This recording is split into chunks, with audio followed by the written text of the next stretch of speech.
はいどうもペンタロウです。今回のテーマは川崎 Z400。忍者400も内容はおよそ共通しています。最近軽いバイクが欲しくて乗り始めたので、乗り手として感じることをお話しします。検討している人は参考にしてください。パワーは48馬力、トルクは38ニュートンメートルと、中型ではそこそこのパワーがあります。このパワーは車体が軽いことによって生かされていて、中型クラスとは思えない加速感が味わえます。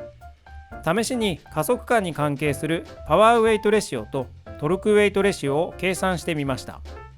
パワーウェイトレシオとトルクウェイトレシオは数字が小さいほど速いと思ってください。まず参考として、1名乗車の車の場合はこちら。乗用車といえばトヨタカローラ。モデルがいろいろありますが、標準的な1300キロのモデルで計算してみます。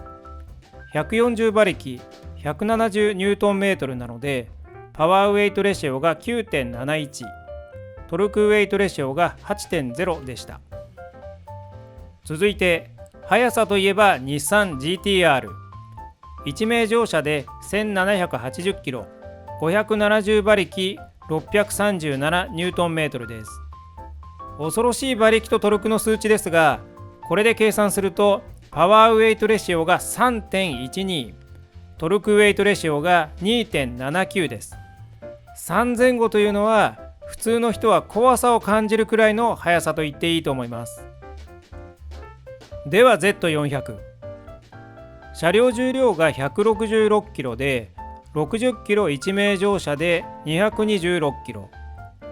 馬力は48、トルクは38ニュートンメートルなので、パワーウェイトレシオは車両のみで 3.46、乗車で 4.71、トルクウェイトレシオは車両のみで 4.37、乗車で 5.95 です。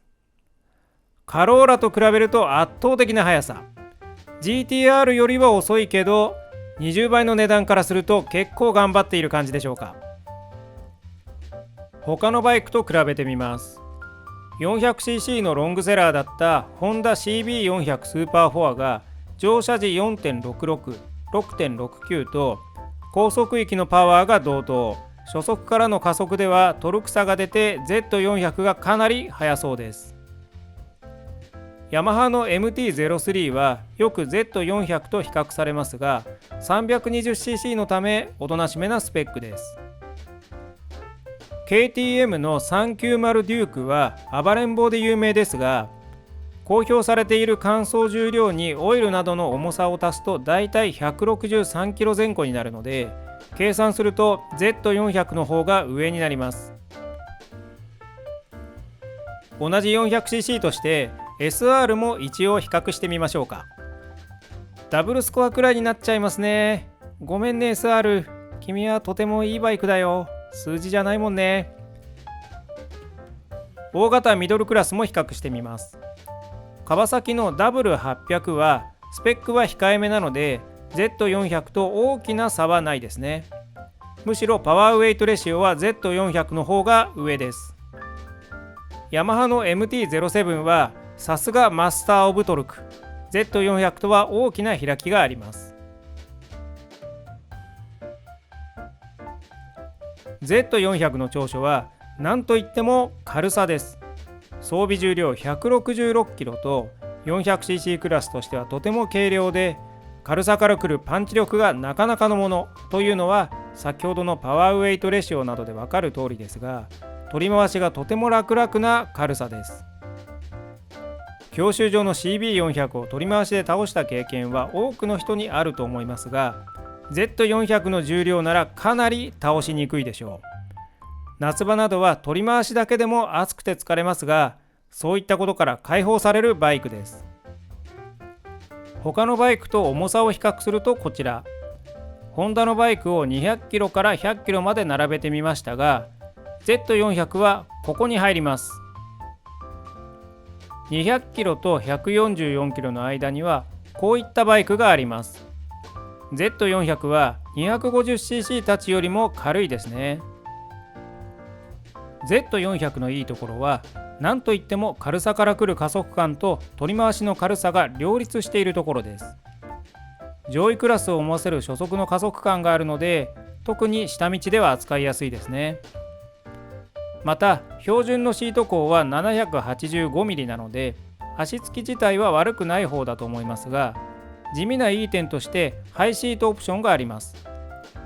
身長が170センチ台以上の人は標準シートで足が窮屈かもしれないので、手軽にシート高を上げられるのは嬉しいですね。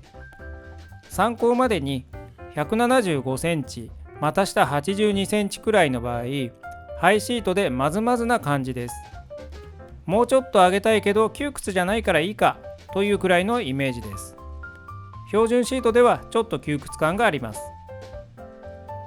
軽さの割に速い Z400 ですが、さすがに6速で軽く高速追い越しなどができる大型ほどの速さはありません。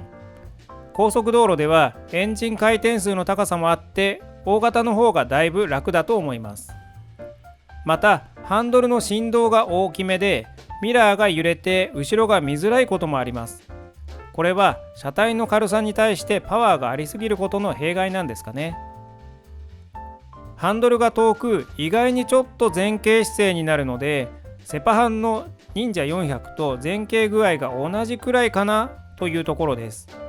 といっても忍者400がセパハンの割に直立に近いので、あくまでネイキッドバイクの姿勢の範疇だとは思います。体型によって感じ方は違うと思うので、現物にまたがってみた方がいいでしょう。デメリットと言えるほどのものはないので、買って失敗したと思う人はかなり少ないと思います。はい、ではまとめます。 Z400 は軽さ重視かつパワーも欲しいという欲張りな人にはぴったりなバイクです。兄弟車の忍者400もだいたい同じなので、見た目とカウル効果で選べばいいでしょう。忍者400は結構売れていてよく見かけますが、 Z400 はレアキャラなので、そういったことの好みにもよります。軽さを重視しないなら大型ミドルなどの方がいいと思います。もうちょっとお金を出すと SV650 や MT-07 が買えますね。 Z400、忍者400は初心者にも特におすすめなバイクなので、中型クラスで迷ったら選んでみても失敗はないと思います。もし気になっている人で聞きたいことがあればコメントをください。じゃあまたね。